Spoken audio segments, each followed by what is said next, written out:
வணக்கம். இன்றைய முக்கிய செய்திகள். திண்டுக்கல்லில் புதிதாக 61 பேருந்துகளின் சேவையை முதலமைச்சர் மு.க. ஸ்டாலின் அவர்கள் தொடங்கி வைத்தார்.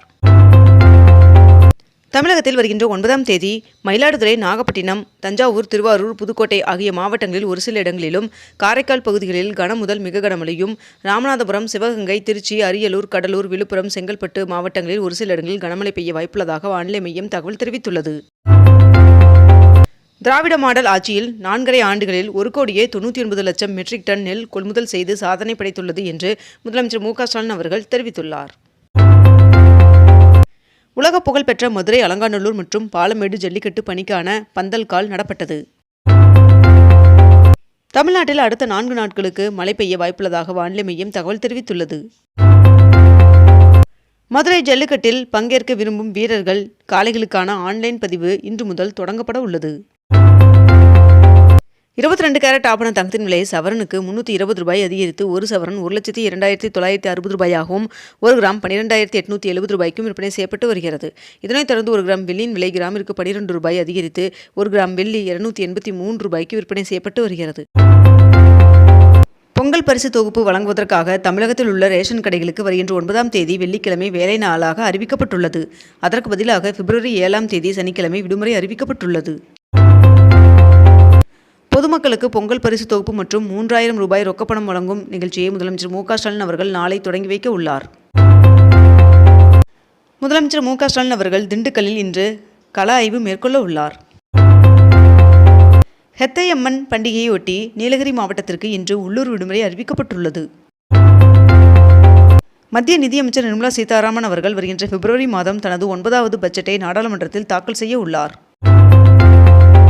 ஜனவரி மாதம் தமிழ்நாட்டிற்கு வழங்க வேண்டிய 2.76 டிஎம்சி நீரை வழங்க கர்நாடகாவிற்கு காவிரி மேலாண்மை ஆணையம் உத்தரவிட்டுள்ளது. திருவையாறு தியாகராஜர் ஆராதனை விழாவை முன்னிட்டு இன்று தஞ்சாவூர் மாவட்டத்திற்கு உள்ளூர் விடுமுறை அறிவிக்கப்பட்டுள்ளது. சென்னை கிழக்கு கடற்கரை சாலையில் அமைய உள்ள 4 வழிச்சாலை மேம்பாலத்திற்கான டெண்டருக்கு இடைக்கால தடை விதித்து உயர்நீதிமன்றம் உத்தரவிட்டுள்ளது. தமிழகத்தில் கோடை காலத்தின் மின் தேவையை பூர்த்தி செய்யும் வகையில் அனல் மின் நிலைய திட்டங்களை விரிவுபடுத்த திட்டமிட்டிருப்பதாக தகவல் வெளியாகியுள்ளது.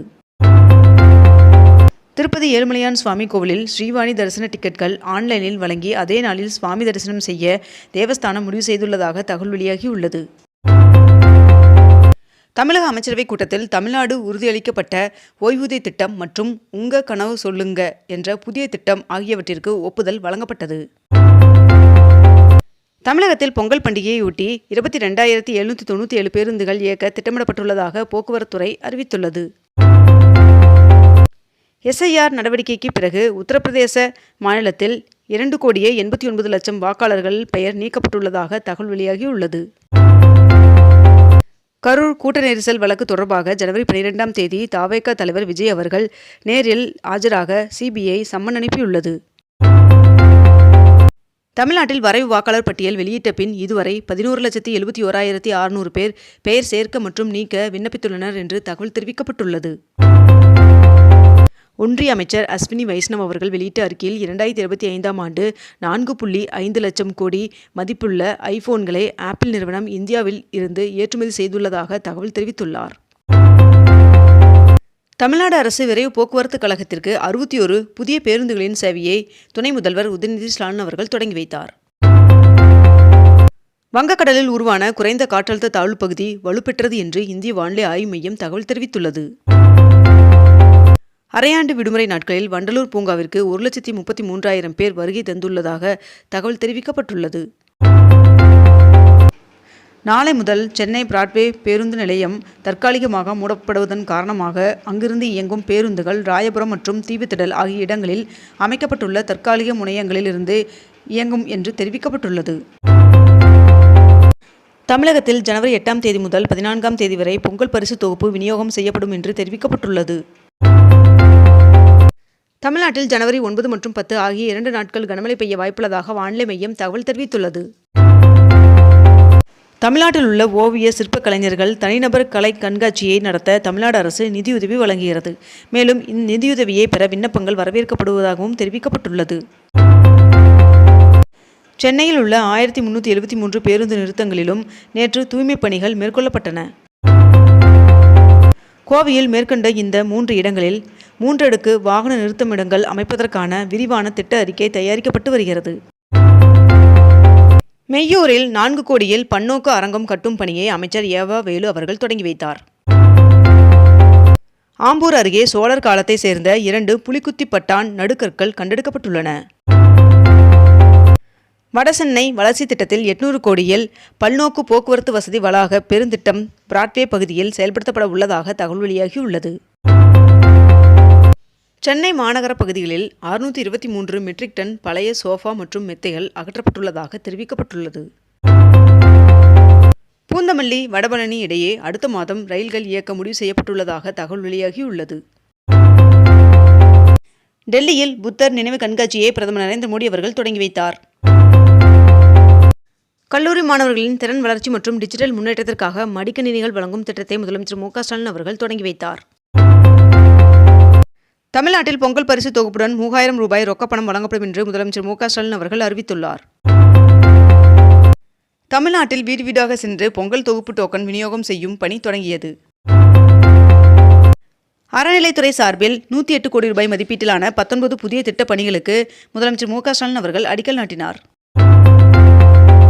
திருவண்ணாமலையில் சோழர் கால ஊற்று கல்வெட்டு கண்டுபிடிக்கப்பட்டுள்ளது.